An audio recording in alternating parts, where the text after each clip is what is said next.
Good morning, good afternoon, good evening, ladies and gentlemen, and welcome to another Spa HR weekly recast. Okay, so let's have a quick look what we've been talking about last week, what the focus was in the discussion forum, and then let's have a quick preview what we're going to cover this week.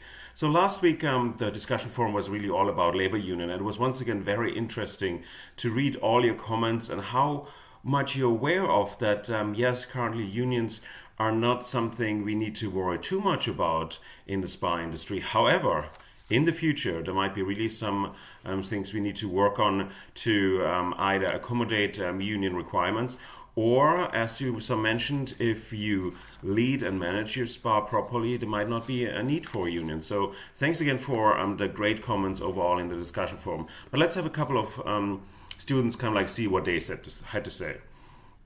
Kathleen, you said in general conditions of employment will change either due to unions or state and federal laws. Absolutely, yes, there will be quite a change.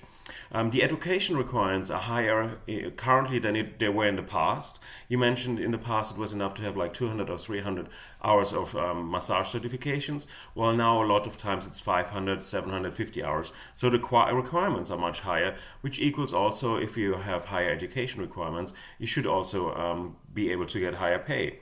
Then also, one thing you brought up, the customers give more in tips than employers pay. Yeah, that is sometimes a little bit odd. So, okay, so as an employer, I should be responsible for paying the wages of my employees, but you're actually substituting tips for pay. So I can see there's an issue too.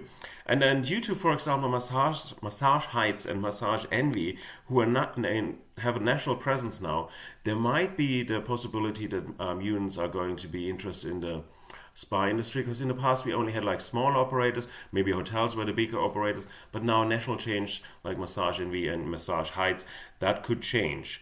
Also, you mentioned the issues in regards to benefits. Smaller companies can't really necessarily offer the benefits, for example, health insurance, medical benefits, all these things. So great job there. And thanks also for sharing the great link. That was very, very informative.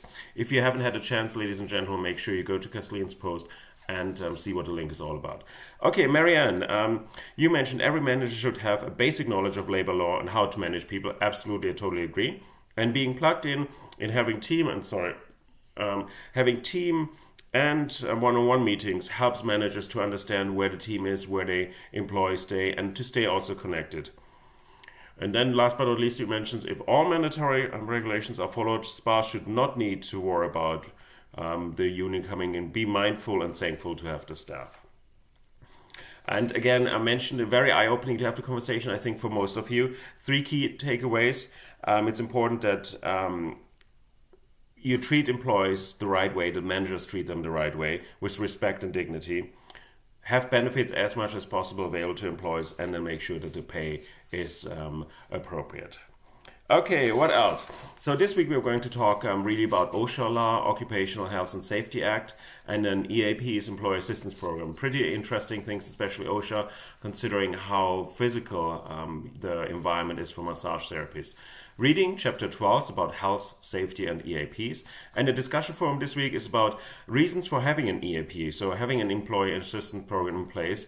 And then have you had experience with EAPs? And then the assignment is about the mini case study on page 404, I believe. Sorry, I missed writing it here. Answer all the questions, please, 100 to 200 words. And then how has a similar program helped you at your spa if you had the experience? As always, ladies and gentlemen, thank you very much for being such a great group participating in the discussion forums. We're in the final stretch, so you also should see that there's another survey coming out. Please make sure to take the survey. I hope I was able to fulfill all the needs of this class. And if there's anything you need, please let me know. Thank you much. Have a great day. Bye-bye, Christoph.